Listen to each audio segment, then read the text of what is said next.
Ya, ini jadi uh,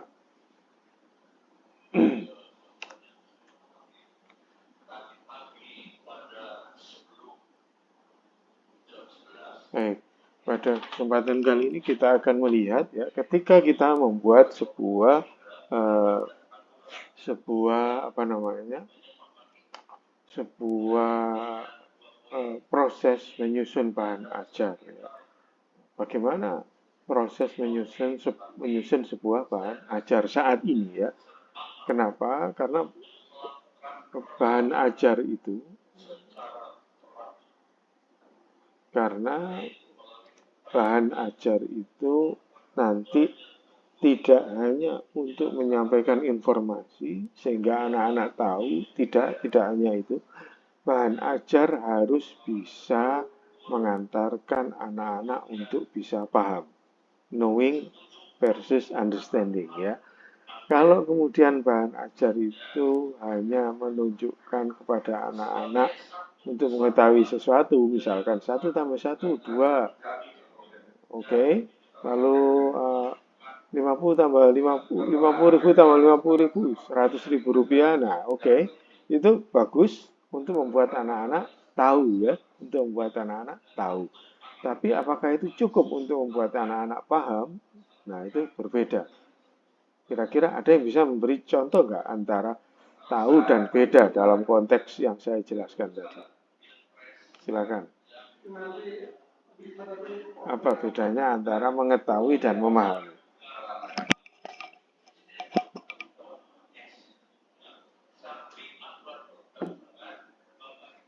Halo?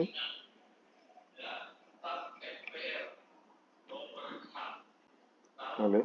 Masih di sana? Masih, Pak. Ya. Masih Apa Masih, Pak. bedanya? Coba bisa dijelaskan. Mengetahui dan memahami. Ayo. Volunteer.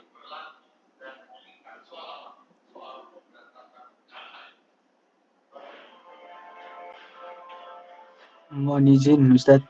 Silakan. Yuk. Kalau paham itu sudah pasti tahu, tapi kalau tahu itu belum tentu paham. Karena Oke. tahu itu menyaksikan, mengalami.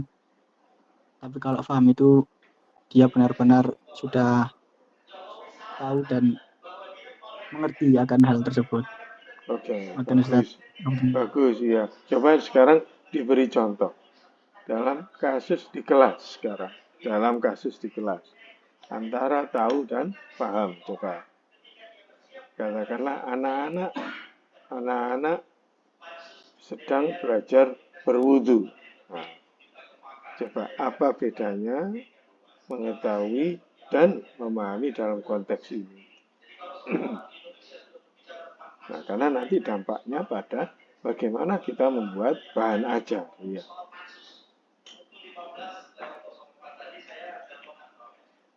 Ayo, silakan. Apa bedanya tahu dan paham dalam konteks ini?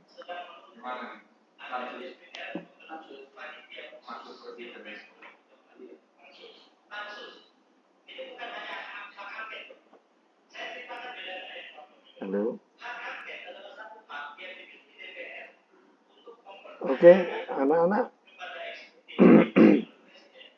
Hal-hal apakah yang sebutkan hal-hal yang saya tanya ya sekarang ya. Mas Ilham, sebutkan hal-hal yang membatalkan wudhu. Muntah dengan sengaja. Ya, apa Mas Ilham? Muntah dengan sengaja. Muntah. Kentut. Oke, ya kentut. Apalagi Mas Ilham, hal-hal yang membatalkan wudhu.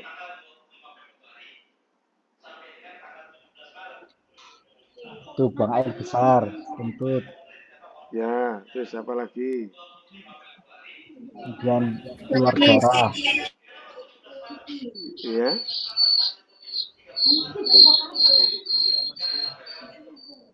Ya, apalagi Mas Ilham? Perempuan yang bukan mahram. Ya, oke ya, sudah. Itu mengetahui atau memahami? Silakan. Itu Sekilas. mengetahui dan memahami, Pak. Oke, kalau mengetahui dulu ya, memahaminya bagaimana Mas Ilham? Memahami bahwasanya itu termasuk hal-hal yang membatalkan wudhu. Oke, bagaimana mengajarkan pemahaman? Untuk mengajarkan pemahaman, caranya langkah pertama ialah untuk mengetahui terlebih dahulu, karena mengetahui termasuk langkah awal untuk memahami. Oke, supaya anak-anak paham gimana? Praktek wudhu, penjelasan, kemudian setelah teman-teman diberikan teori, kita memberikan praktek ke teman-teman memahami secara real mengenai ya bentuk-bentuk baik. hal-hal yang Baik, ya ada yang lain. Caranya gimana? Habis mengetahui, terus supaya anak-anak paham gimana? Ada yang lain? Mbak Rizky, misalkan. Rizky Dwi Natasha. Gimana Mbak Rizky? Supaya anak-anak paham.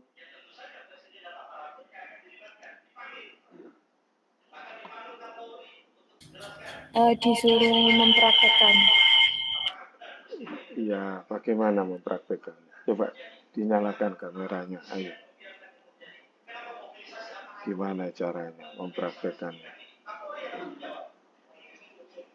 Nah, apakah mempraktekkan itu sudah paham? Sebelumnya dicontohkan dulu atau diberi semacam video Ya, demonstrasi video. oke, bagus. Itu salah satu upaya, ya supaya paham. Nah, sekarang ciri-cirinya paham gimana?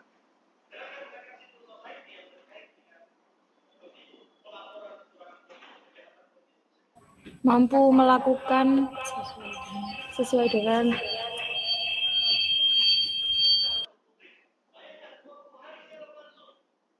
Oke, ya wis sekarang ya contoh yang lain lagi. Anak yang paham hal-hal yang membatalkan wudhu, kalau sholat kira-kira misalkan ya ada Mas Ilham mau sholat dan Mas Ilham sudah tahu, sudah knowing hal-hal yang membatalkan wudhu. Kalau Mas Ilham sudah paham, ya, apakah kemudian Mas Ilham akan dekat-dekat Mbak Rizky kalau mau sholat? menjaga Nah, jarak itu. batasan. Nah, begitu ya. Itu artinya apa? Paham. Ojo engko aku batal. Gitu ya. Ojo engko aku batal. Gitu ya. Okay. Ya. Nah, itulah guru kita, tugas kita membuat anak-anak paham, tidak cuma tahu ya. Supaya paham bagaimana pembiasaan, membangun konteks. Ya, membangun konteks, pengalaman, itu membuat anak-anak paham.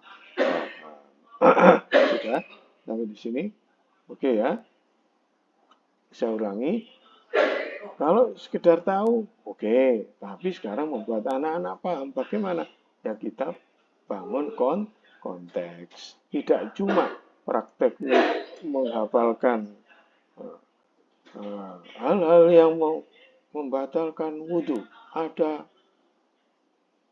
berapa? Nah, tidak cuma menghafal begitu, tapi dengan cara membangun konteks. Bagaimana membangun konteksnya? Praktek wudhu, diputarkan video, diceritani contoh kasus dan lain sebagainya. Itu dalam rangka membangun understanding. Ya. Oke anak-anak, 50 sekarang topiknya lain. 50.000 tambah 50.000 berapa? 100.000. Oh, poin terusan. Ya, karena sudah tahu cara menjumlahkan. Itu namanya knowing. Tapi apa maknanya 100.000 itu anak-anak? Apakah kalian bisa beli bakso? Oh, bisa. Beli sak rombong-rombongnya. Nah, misalkan ya. Nah, itu namanya understanding. Oh, ternyata uang 100.000 itu banyak. Coba anak-anak, uang 100.000 buat dibeli handphone, boleh apa enggak? Nah, ini dalam rangka knowing apa understanding?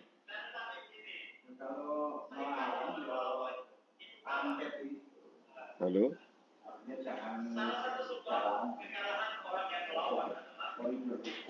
Halo?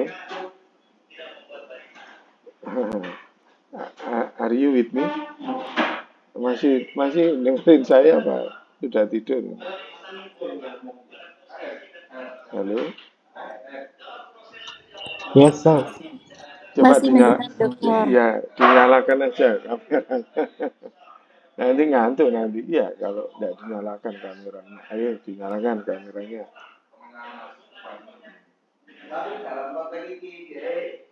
Iya, oke.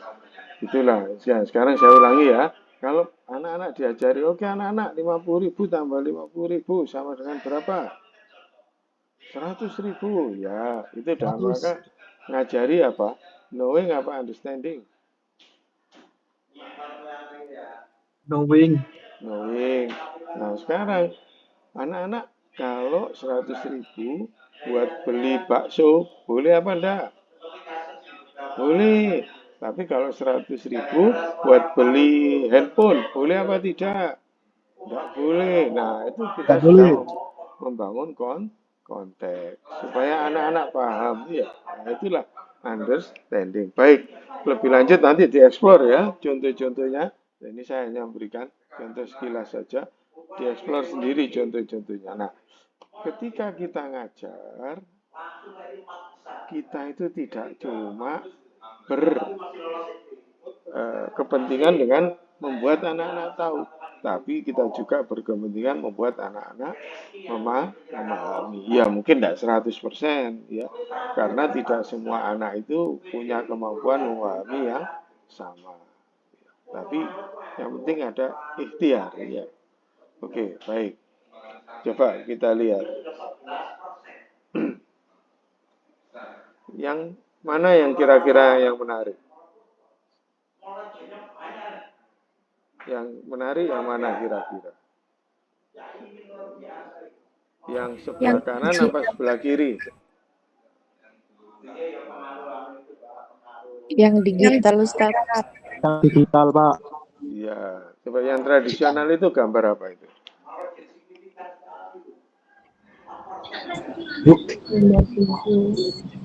Ini gambar apa ini? Gambar apa? Yang sebelah kanan. Lihat. Papan tulis. Ya, oke. Ini gambar apa? Gambar Papan tulis. buku. Oke, ini gambar apa ini? Buku LKS. Buku-buku, ya mungkin ada LKS di sini. Lihat ini, ruwet ini apa ini? Nah, perpustakaan, ya, perpus ini ya. Karena sudah sering dipegangi, akhirnya lecek kayak gini, menarik, sama sekali tidak menarik, ya.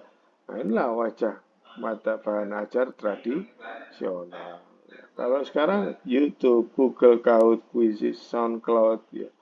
Semuanya tahu YouTube, Google, Kahoot, Quizzes, SoundCloud, ya. Mungkin tambah Spotify dan sebagainya. Nah, ini selamanya baru ya, baru terus, update terus ya. Oke, baru dan update. Oke, nah, ini lebih menarik. Ini zaman anak-anak sekarang. Ya, oke ya. Baik, coba lihat ini. A apa B? Kira-kira milih yang mana? B. Yang B, Ustaz. Ya, B itu apa? Kira-kira apa ini? Yang B. Kahoot. Kahoot ya. Ya, yang B ini Kahoot. Iya, ini lebih menarik. Ini coba, kalau mau ngerjakan ini, ya itu tadi tulisannya dempet-dempet, jelek, tidak ada warnanya, ya. Sama sekali kadang-kadang nggak ada bunyinya. Loh, coba ini. Ini bisa jadi ada bunyinya, ada suaranya, warnanya menarik, ya. Oke. Dan ini bisa diupdate tiap hari, tiap bulan, tiap minggu. Videonya bisa diupdate. Nah, soalnya juga demikian.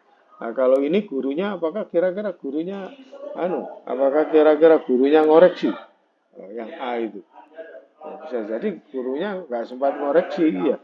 Cuma ditandatangani itu sama gurunya. Ya, tapi yang B otomatis dinilai sama komputer ya yang B.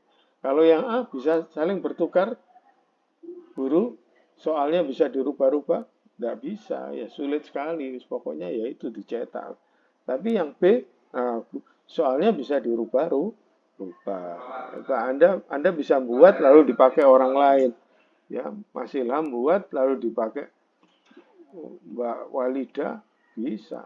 Mas Ilham membuat dipakai Mas Fathur, bisa. Mas Ilham membuat dipakai Mbak Iza, bisa. Ya. Nah, misalkan Mas Ilham nggak punya waktu nyari di Kahoot soal bahasa Arab, bisa muncul ya di Kahoot di kuis. Dan menarik. Yang lebih menarik kalau bagi gurunya apa? Soalnya langsung dinilai. Anak-anak juga begitu, dapat nilai secara langsung. Nah, itulah saat ini ya. Ini bahan ajar yang seperti inilah yang ada di hadapan kita. Oke. Nah, maksudnya apa, Pak? Maksudnya begini. Nah, oke. Kita lanjutkan ya. Kita itu saat ini perlu memanfaatkan bahan ajar yang mengintegrasikan teknologi. Satu. Yang kedua, kita itu perlu memanfaatkan bahan ajar yang memenuhi kebutuhan minat anak-anak saat ini. Ya, coba anak-anak kalau ada yang B ini, mana mau dia mengerjakan yang A. Blenger ya, nggak senang. Belum lagi tulisannya jaga raya dan lain sebagainya. Iya Pak, tapi anak-anak kalau mengerjakan B saja, nggak bisa nulis nanti. Iya, selalu ada itu. Selalu ada plus dan minus. Ya. Tapi bisa diakali dengan kegiatan lain supaya anak-anak tetap menulis, tidak cuma dengan menggunakan keyboard gitu ya. Baik. Jadi satu, kita perlu mengakomodasi bakat minatnya anak-anak saat ini ya. Anak-anak minatnya sekarang saat ini ya itu karena dengan demikian kita memotivasi, bahan ajarnya memotivasi. Itulah kita perlu mengintegrasikan teknologi. Nah, kalau bahan ajarnya seperti ini nggak memotivasi anak-anak tambah bosan nanti ya. Baik. Oke. Nah sekarang tapi ini masalahnya. Nah, masalahnya ini, kalau digital itu masalahnya itu seperti ini. Kalau Anda menggunakan materi digital untuk pembelajaran di sekolah, untuk kegiatan belajar di sekolah, masalahnya itu seperti ini. Ini apa ini? Gambar apa itu? Orang dikejar apa?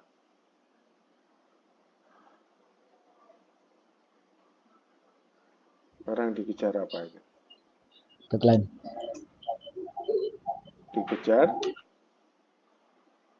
Dikejar apa itu? Ombak, iya. Betul, ombak itu ya. Iya Pak. Ombak itu ngejar, ombak itu besar kayak di laut itu. Tapi ombak apa itu? Ombak informasi. Ombak informasi. Besar sekali informasi itu. Luar biasa. Anak-anak itu ya seperti itu. TikTok, YouTube, dan masuk semua ke kepala mereka. Tidak ada filter kadang-kadang. Sehingga yang terjadi adalah kebingungan itu. Ya, gambar orang bingung itu. Nah, karena orangnya bingung ini. Oh, ini bingung. Ini bingung. Yang terjadi adalah kebingungan. Ini orang bingung. Nah, yang terjadi adalah kebingungan. Ini bingung. Oh, saking banyaknya informasi. Dan itu yang terjadi. Jangankan anak-anak, Anda juga bingung saat ini. Kenapa? Anda mudah cemas, Anda mudah ragu, Anda was-was, dan lain sebagainya. Itu akibat apa? Terlalu banyak informasi dan tidak bisa menfilter. Yang terjadi adalah ini, infobesity. Ya. Oh, infobesity. Ini gambar apa ini? Oh, coba gambar apa itu? Sebentar, kelihatan enggak layar saya? Kelihatan, Pak. Oke, nah itu yang terjadi. Infobesity. Itu gambarnya perut, ini dadanya, oh ini ada wajahnya. Wes wajahnya penuh informasi. Mulek di sini ya. Itu yang terjadi orang sekarang seperti itu. Makanya disebut infobesity. Obesity apa obesity? Kelebihan, Ya, Pak. Kelebihan, kegemukan, ya. Kegemukan informasi. Ya. Infobesity, kegemukan informasi. Akibat apa itu? Dikejar-kejar informasi, akhirnya bingung, tidak bisa membuat keputusan. Ciri-cirinya orang yang infobesity. Mau beli ini, ojo-ojo di kono no sing lebih murah. Lihat di Shopee. Lihat dulu komennya, gitu ya. Lihat dulu komen. Akhirnya saksi, sulit membuat keputusan. Ya. Informasi dari sini seolah-olah benar, ini dari sini seolah-olah benar, dan lain sebagainya. Mulai di sini. Apalagi kalau kemudian tidak pintar-pintar menyaring.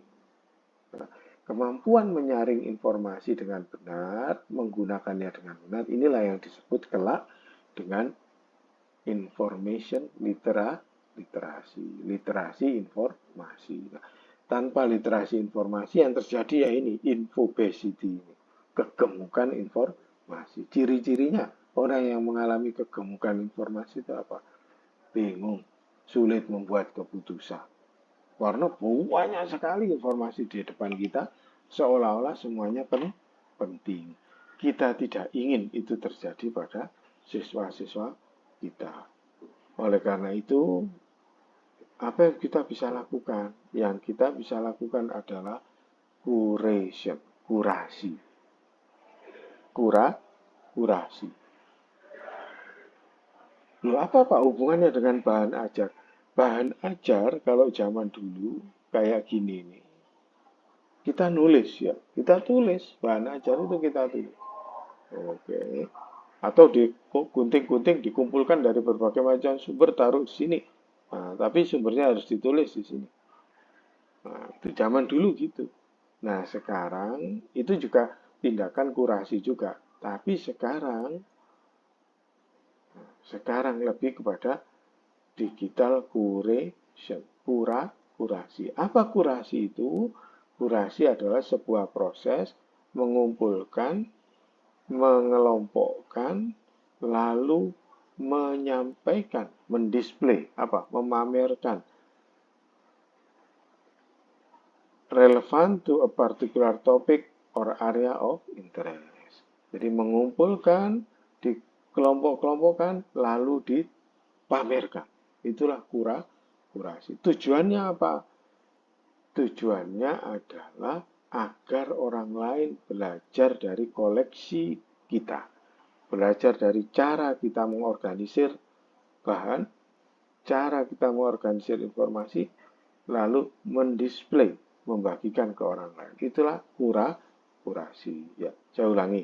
Apa itu kurasi? Kurasi adalah mengkoleksi, lalu mengoleksi. Iya, ngoleksi.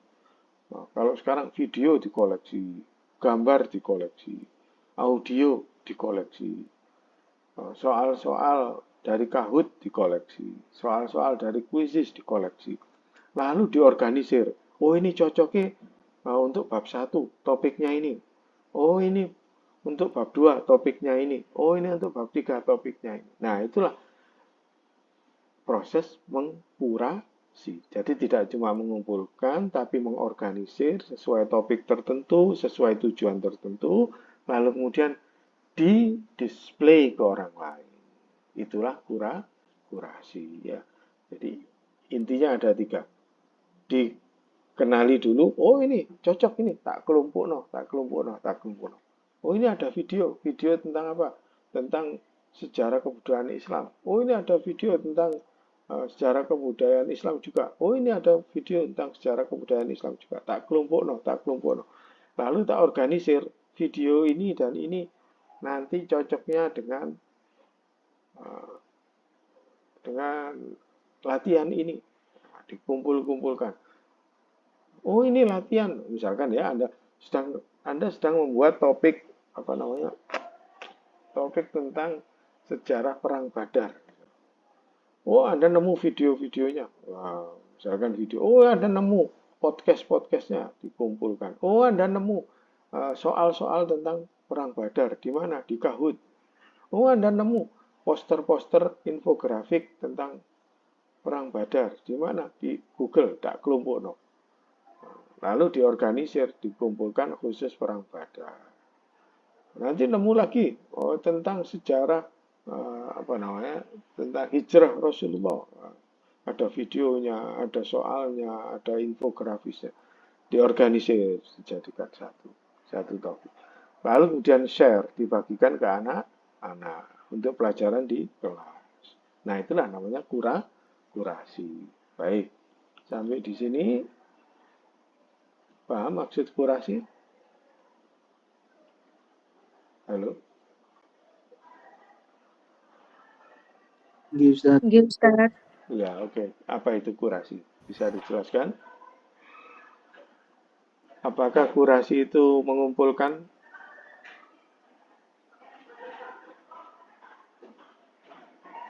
Yes or no? Ya atau tidak? Apa itu kurasi? Halo? Apa itu kurasi?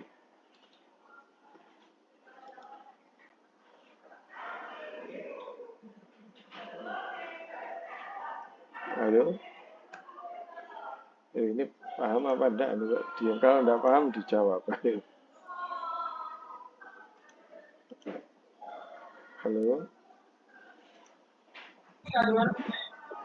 Kurasi adalah Ya, Mas Fasko. mengumpulkan.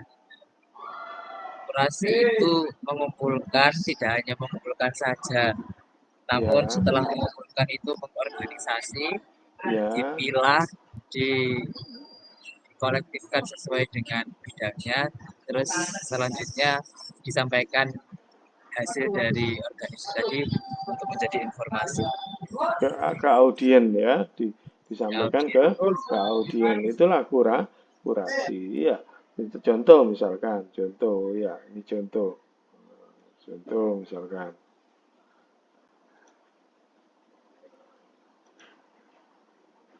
Nah, contoh. Ini contoh. Saya kasih contoh. Contohnya seperti apa, Pak? Contoh ini ya. Klik. Nah, ini Anda lihat. Nah, oke. Nah, ini contoh saya membuat kurasi. Bentar. Saya membuat kurasi. Kelihatan enggak layar saya? Kelihatan. Oke. Belum kelihatan. Berarti ini layar saya sekarang ini. Nah, ini contoh ya, contoh kurasi. Oke, baik. Bentar, mana ya? Oh, ini di sini. Bentar.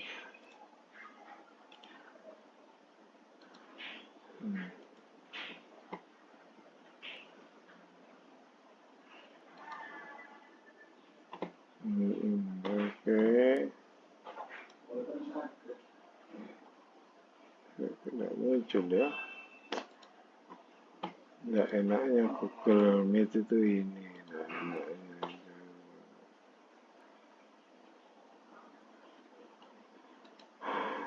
Oh, ini. Nah, ini contohnya. Nah, oke, ini contohnya. Nah, ini saya mengkurasi. Nah, ini contohnya. Oh, sebentar hilang ini. Bentar. Tidak baik ini contohnya. Bentar ya. Nah, ini contoh. Oke.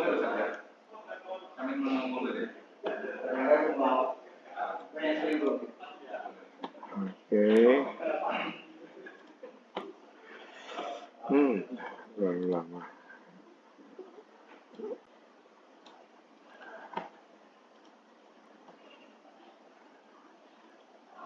Bentar.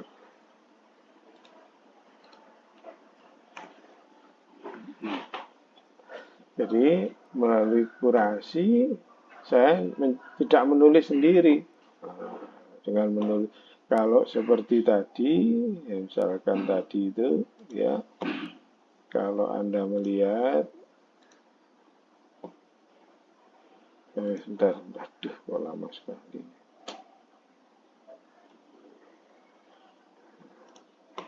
Oke.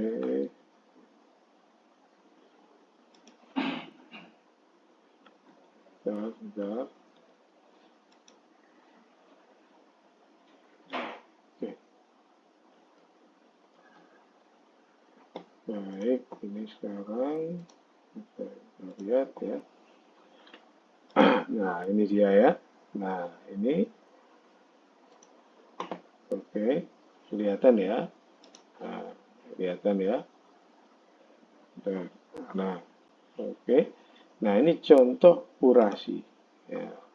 Dari sini saya menemukan berbagai macam sumber belajar. Misalkan ini ya, belajar bahasa Inggris ini. Lah, tak simpan di sini. Oh, ada video belajar bahasa Inggris, tak simpan di sini. Oh, ini ada video lagi belajar bahasa Inggris. Oh, ini ada gamenya sini.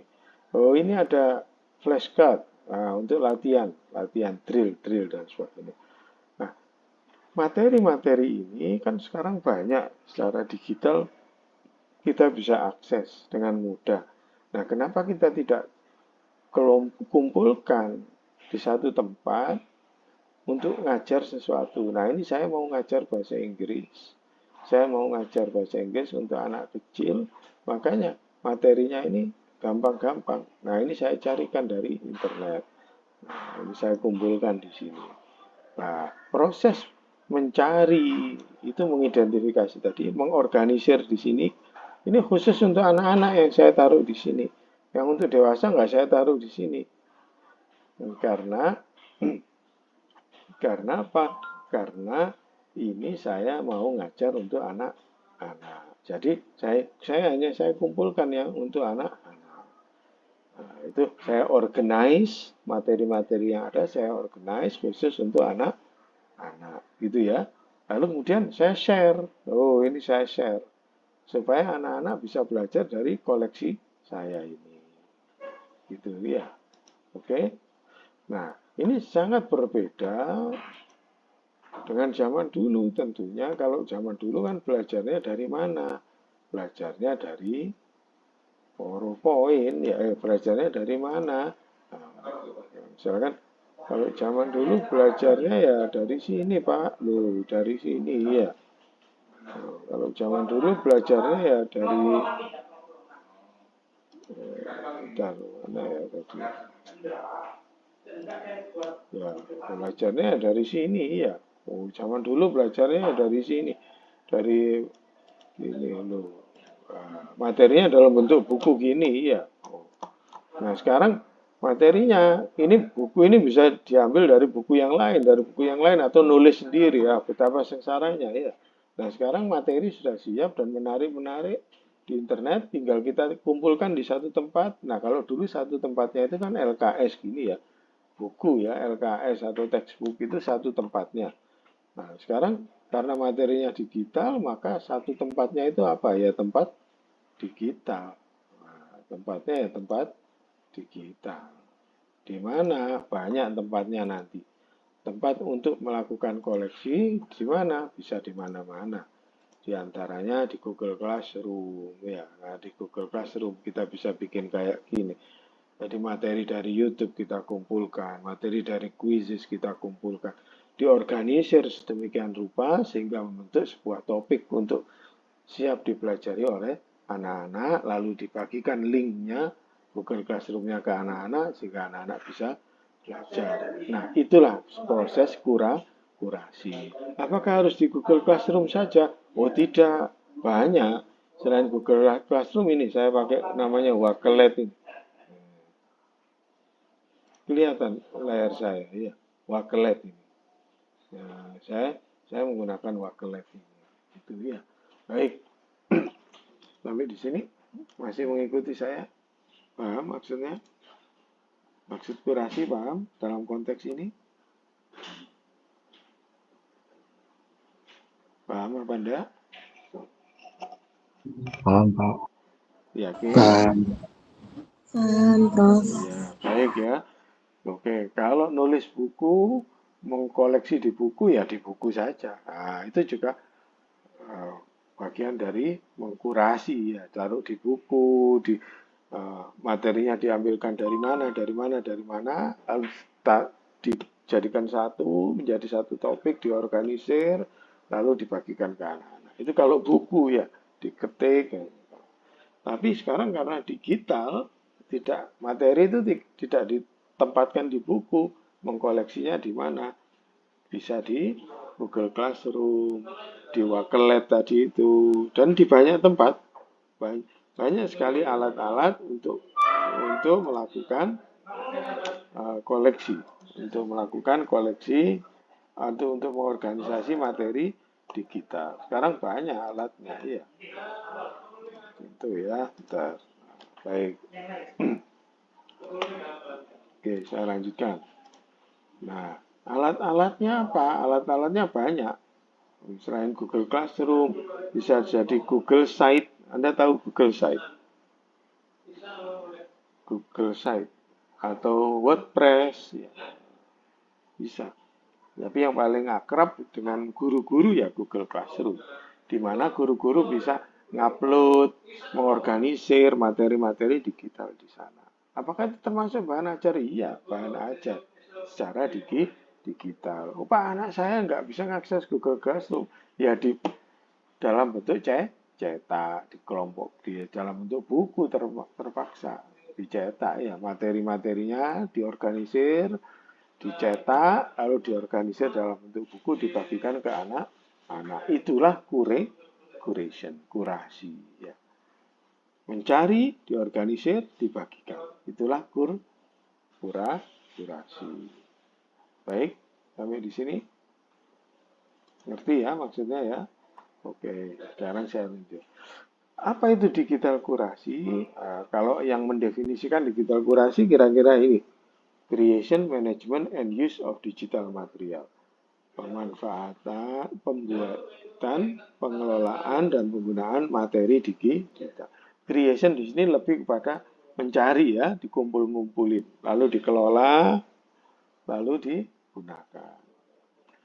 Digital materials need to be mindfully mined, organized, and archived. Tapi jangan lupa, katanya Desjen dan Sharma ini, kalau Anda menggunakan materi digital, seperti Quizzes, seperti YouTube, seperti podcast, seperti website, jangan lupa untuk digali.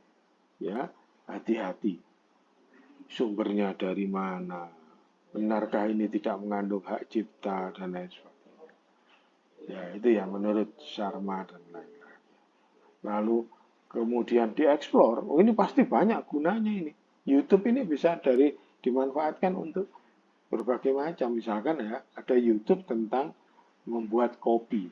Nah, itu tidak cuma bagaimana cara membuat kopi, tapi bisa dieksplorasi dari hal-hal lain. Misalkan dari segi bagi orang yang tertarik untuk membuat video, membuat film, maka yang akan dicermati adalah proses pengeditan videonya. Bagi orang yang mengajar bahasa Inggris misalkan, maka yang dicermati adalah bahasanya. Nah, itulah bagaimana kita bisa menggali lebih jauh dengan satu materi digital saja. Sehingga satu materi tapi bisa untuk berbagai macam kebutuhan. Nah, itulah enaknya kalau materi digital. Ya. Baik. Digital curation is the act of finding and selecting. Ya, oke lah, sama saja. Intinya itu ini, mencari, mengorganisir, dan membagikan. Intinya itu ya. Kalau materi digital, membagikannya di mana? Ya di Google Classroom. Mengorganisirnya di mana? Bisa di Google Classroom. Tadi saya contohkan ya. Baik, saya lanjutkan. Nah, terus, ini ada beberapa cara untuk mengorganisir materi. Ada orang namanya Rohit Bhargava. Oh, kalau ada caranya, misalkan ada banyak cara orang mengorganisir materi. Misalkan ada orang mengorganisir materi berdasarkan kronologi. Kronologi. Ada materi video. Oh, saya mengoleksi video, saya kumpulkan. Tahun 2015 video yang ada ini. Oh, kumpulkan berdasarkan tahunnya. 2016 video yang ada ini. Dan lain sebagainya. Ada kalanya orang yang mengumpulkan materi-materi digital itu di mash up. Mash up itu apa? Dicampurkan. Untuk apa? Untuk membentuk sudut pandang baru. Misalkan Anda lagi ngajar tentang apa ya? Tentang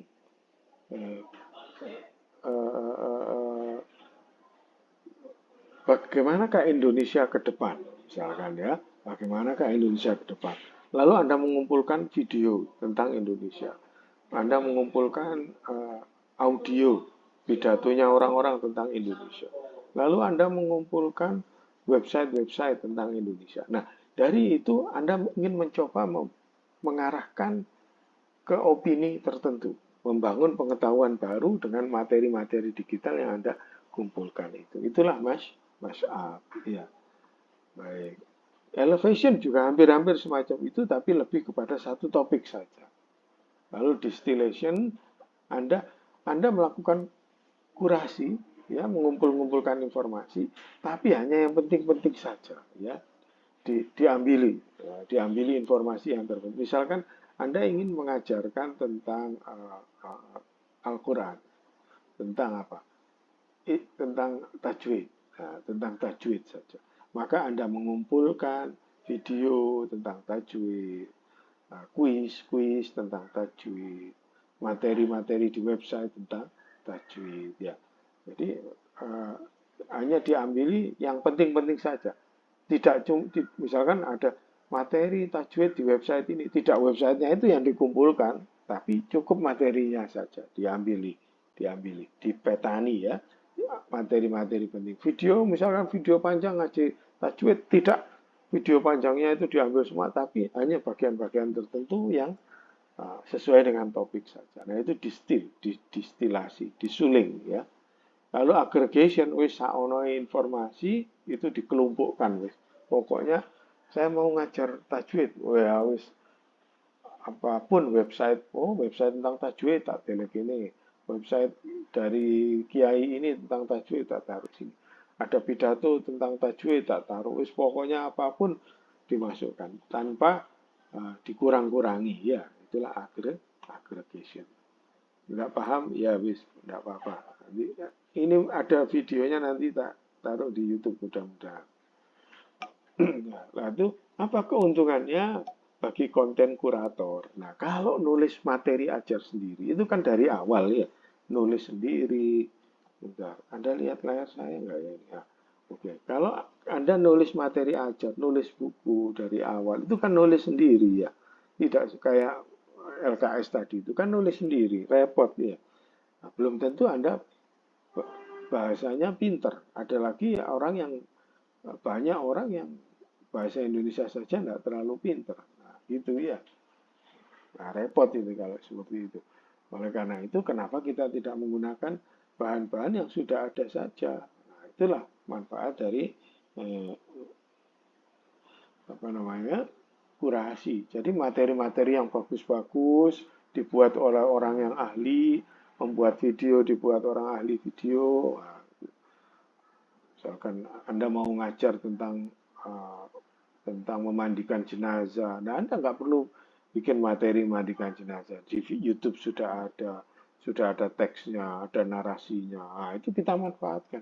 Lalu kuisnya di mana? Kuis tentang memandikan jenazah, nyari di Quizzes, nyari di Kahoot. Nah, taruh di sana.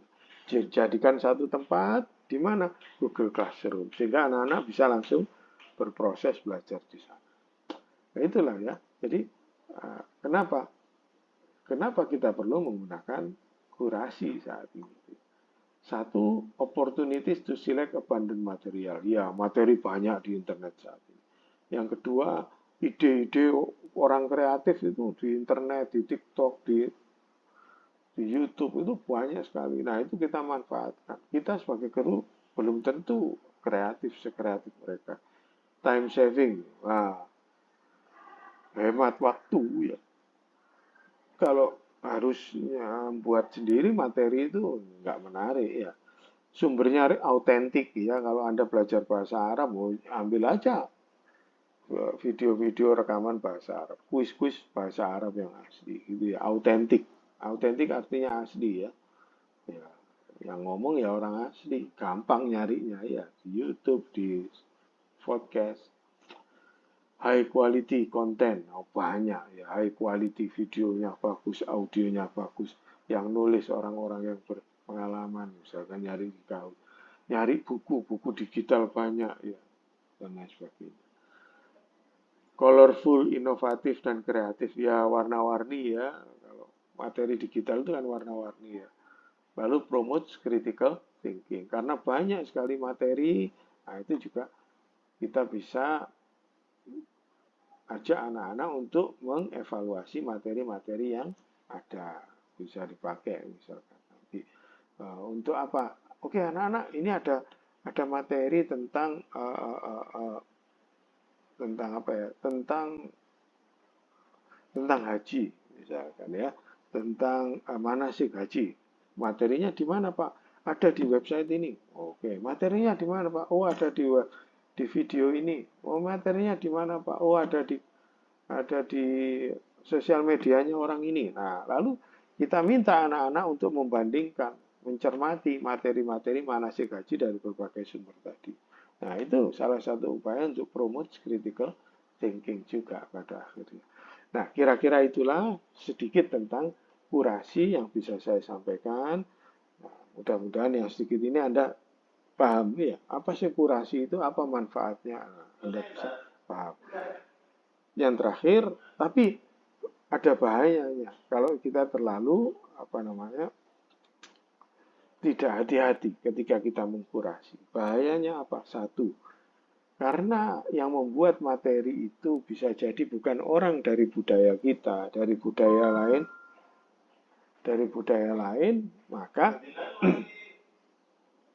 ada kemungkinan, misalkan ya, videonya secara kultur tidak bisa berterima, bahasanya tidak bisa dipahami, dan lain sebagainya. Ya, itu hal-hal yang perlu dicermati.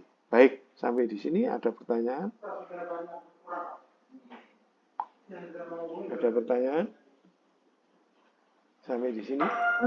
Mohon maaf, Prof. Silakan, Mbak Walida. Ya. Bukan pertanyaan, tapi mau mengkonfirmasi, Pak. Baik, Mbak Walida, silakan.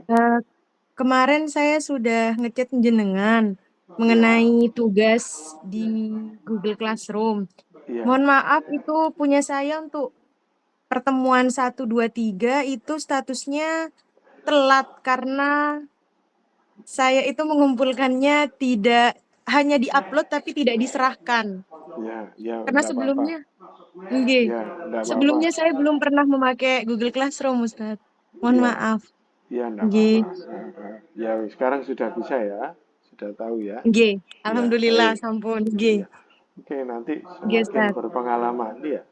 Ya, Nggih. enggak apa-apa. Oke, good. Terima kasih konfirmasinya Mbak Walida. Baik, yang terakhir dari saya. Nah, sekarang begini. Nah, yang terakhir bagian ketiga. Saya mau share sekarang. Nah, Anda sudah tahu bahwasannya sekarang membuat materi ajar itu tidak cuma bahwasannya ketika kita membuat materi ajar itu tidak cuma nulis sendiri, tidak cuma membuat video sendiri. Kalau tidak kita menggantungkan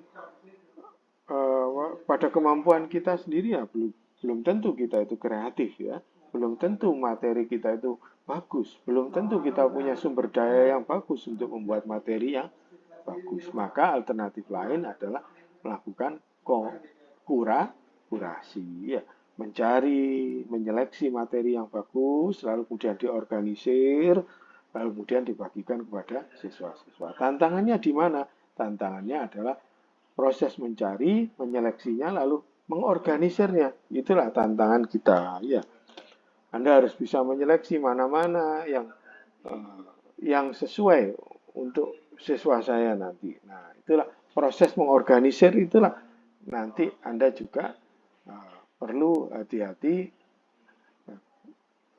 agar supaya konten-konten yang diorganisir di satu tempat lalu dibagikan ke anak-anak itu sudah siap dipakai, siap ajar, ya gitu ya. Organisirnya di mana? Bisa di Google Classroom. Saya contohkan tadi ya. Nah, enak. Ini contoh Google Classroom yang saya gunakan ini. Saya contohkan ya. Misalkan. Nah, ini contoh. Saya kasih contoh ya. Ini contoh. Saya mengkurasi. Saya mengkurasi ini. Oke, kelihatan ya. Oke, nah ini contoh saya mengkurasi. Ini saya classwork, oke ya. Nah, misalkan ini ya, gamification. Nah ini, ini, bentar, yang sudah agak penuh. Kok enggak ada ya?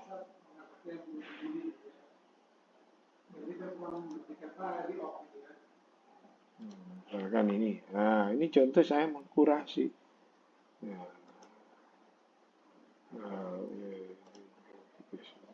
Mana ya? Bentar. Nah, ini contoh-contoh saya melakukan kurasi. Nah, kelihatan ya. Misalkan ini. Materi ini saya tidak menulis. Artinya begini. Saya tidak murni membuat sendiri, tidak. Tapi saya kumpulkan, misalkan saya mau sesuatu, nah ini tinggal tak link aja. Saya kasih link di sini. Saya kasih link di sini. Saya kasih link di sini. Kasih link. Ya. Nah, lalu kemudian apakah cuma ini saja materinya? Oh tidak. Saya juga gunakan materi lain. Bentar. Tadi ini kelihatan apa enggak ya? Oh, ini misalkan materi-materi ini. Apakah saya nulis sendiri? Kalau saya semuanya, misalkan tentang Gamefront, tentang Animoto ini saya nulis sendiri, wah mencelek saya ya.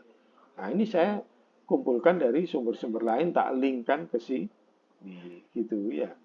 Nah seperti itulah saya melakukan kurasi. Contoh lagi, nah, ini quizzes ya, ini Anda lihat ini. Nah quizzes, tak taruh di sini quizzes. Quizesnya tak taruh di situ. Karena apa? Karena relevan, karena nyambung materi quizesnya. Saya nyari di quiz. Video saya taruh di situ video. Nah, inilah sebuah proses kurasi. Nah, tantangannya di mana sekali lagi? Tantangannya adalah sejauh mana saya bisa menyeleksi materi-materi ini dengan baik. Lalu saya gabung-gabungkan supaya sesuai temanya. Lalu kemudian saya juga memilih video yang benar-benar bisa dipahami anak.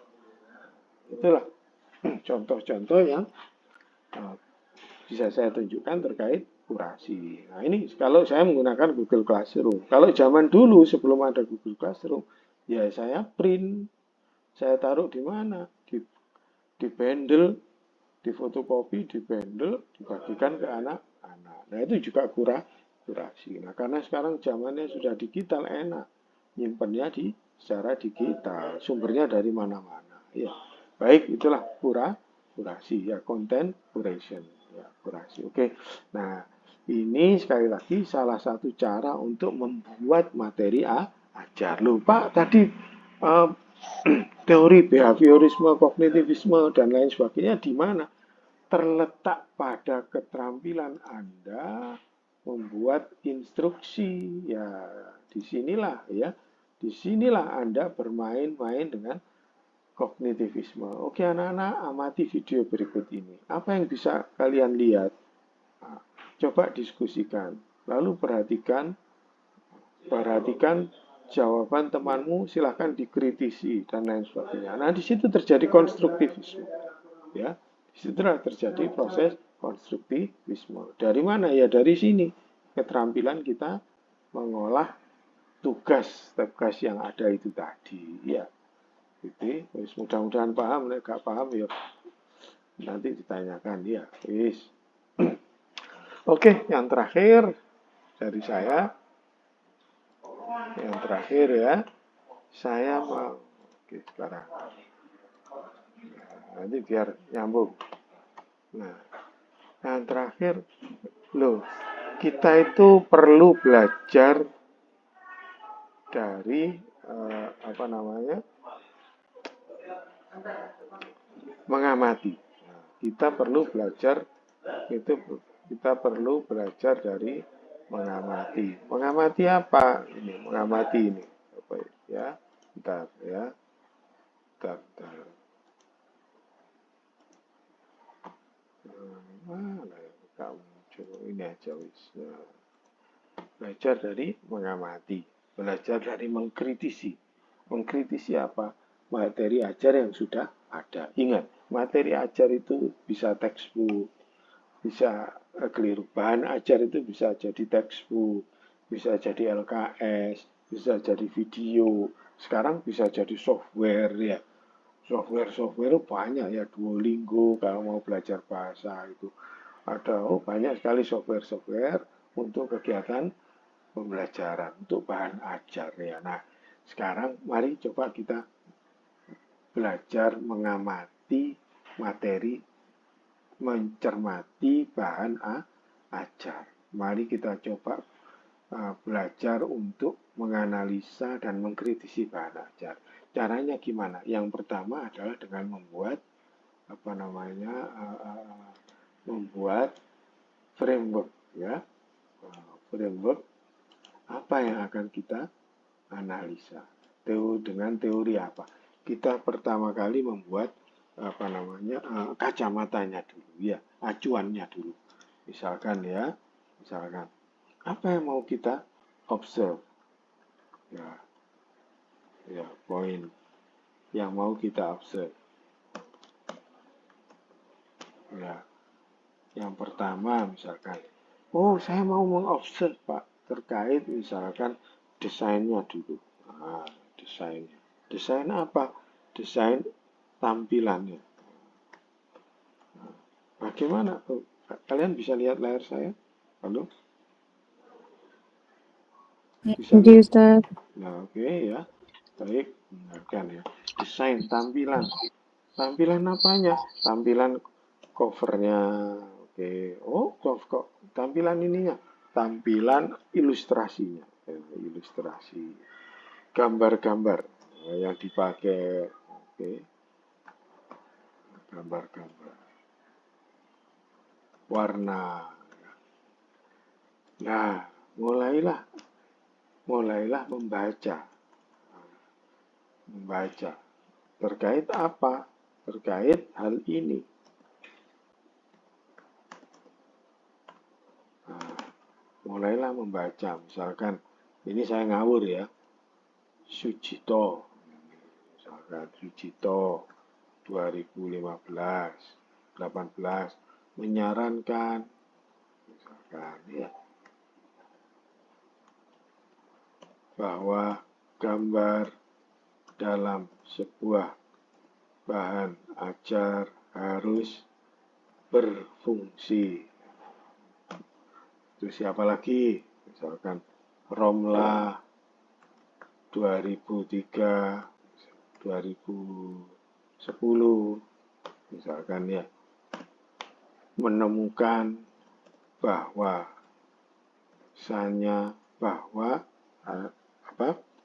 warna dalam buku ajar berdampak pada motivasi belajar sebagian besar siswa, sementara sebagian yang lainnya merasa terganggu, misalkan ya. Oke. dan lain sebagainya. Nah, inilah sebuah proses kita membangun framework, ya, analisis, ya, theoretical framework untuk menganalisa framework atau kerangka untuk apa?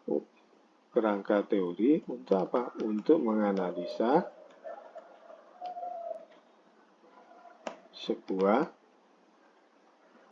bahan ajar. Ya.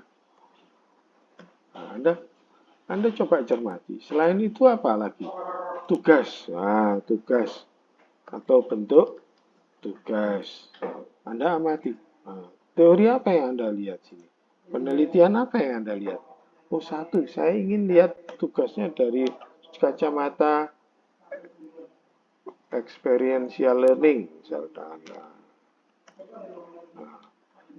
Misalkan menurut siapa dan lain sebagainya. Mulai Anda kembangkan. Bentuk tugasnya, oke. Selain bentuk tugasnya apa lagi? Bentuk-bentuk, misalkan apa namanya? Selain bentuk tugasnya apa lagi? Media pendukung. Selain media pendukung ya, media pendukung apa misalkan? Buku-buku atau materi ajar yang ada, apakah ada media pendukung lainnya? Misal video, misal audio. Kenapa ini kok penting? Oh iya, karena menurut penelitiannya siapa, nah dan lain sebagainya. Silakan dikembangkan. Ya, Anda mulai mencari seperti ini. Oke. Nah, terus urutan ini 1, 2, 3 ini sebisa mungkin, kalau mungkin Anda juga punya alasan kenapa yang dilihat ketika menganalisa itu kok desainnya. Kenapa yang dilihat ketika menganalisa buku itu kok bentuk tugasnya. Kenapa ketika menganalisa bahan ajar itu yang dilihat kok media pendukungnya. Kenapa yang dilihat untuk menganalisa bahan ajar itu kok teknologi yang digunakannya. Nah, silahkan dikembangkan di sini. Jadi teori ini silahkan dikembangkan. Kerangka kerja teori ini silahkan dikembangkan. Silahkan mulai meriset untuk melakukan hal-hal semacam itu. Oke, halo? Halo? Masih bersama saya? Ya, gitu ya. Oke, sekarang minggu depan kita tidak ada kuliah. Minggu depan kita tidak ada kuliah. Tugasnya adalah Anda dengan kelompok yang sama susunlah kerangka teori ini. Ya, susunlah kerangka teori ini. Ya, paham ya? Berapa item terserah. Tapi saran saya tidak kurang dari 5 item. Termasuk juga ini, termasuk juga teorinya ini, ya. Point to observe-nya ini sebisa mungkin tidak cuma 3, tapi lebih dari 5. Teori yang pendukungnya apa? Nah, kelak, ini nanti ya, kelak akan kita gunakan, Anda akan gunakan teori ini untuk apa? Untuk menganalisa sebuah materi ajar. Jadi, tugas yang ini bersinggungan dengan tugas selanjutnya. Ya. Tugas selanjutnya apa? Nah, nanti Anda sudah tinggal menulis-nulis saja. Tugas selanjutnya apa? Menganalisa materi ajar. Ya, nanti Anda kan sudah membuat tadi apa namanya? Tugas yang kemarin ya tentang sudah memberikan komentar dan lain sebagainya. Nah, itu nanti juga akan bermanfaat untuk tugas yang ketiga, yaitu membuat analisa bahan ajar. Ya. Berdasarkan apa analisa bahan ajarnya? Berdasarkan teori yang akan Anda kembangkan, kerangka teori yang akan Anda kembangkan pada tugas kedua ini. Itu ya. Sampai di sini paham? Halo? Paham apa enggak? Oke, Ustaz, paham. Ya. Tidak Paham, sendirian. Tidak sendirian. Berkelompok. Kelompoknya siapa? Sama kelompoknya. Ya. Oke? Saya pikir itu yang bisa saya sampaikan hari ini. Ini masuk semua, Kak? 19 orang ya, masuk semua ya. Halo? J hadir semua, Dokter. Ya, baik. Terima kasih ya. Oke, sukses. Mulai Amin. bertiga kelompok membuat framework ini ya, membuat framework semacam ini. Sudah dicatat ini?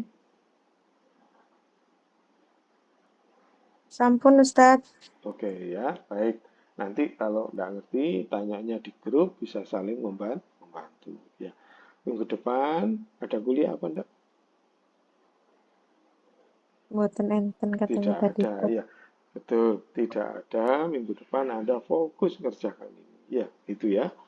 Insya Allah kita ketemu kembali setelah minggu depan, yaitu tanggal berapa?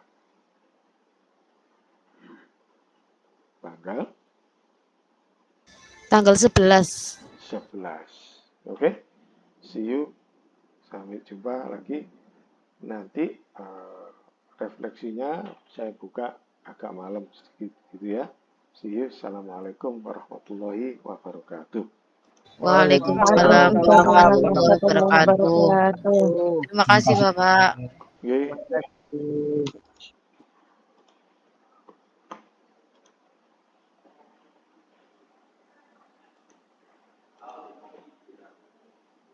Sehat-sehat Bapak. Oke, terima kasih ya, Pak. Sukses ya. Oke. Amin. Matur nuwun sangat, Bapak. Oke, Mbak Ana. Saya tutup. Assalamualaikum.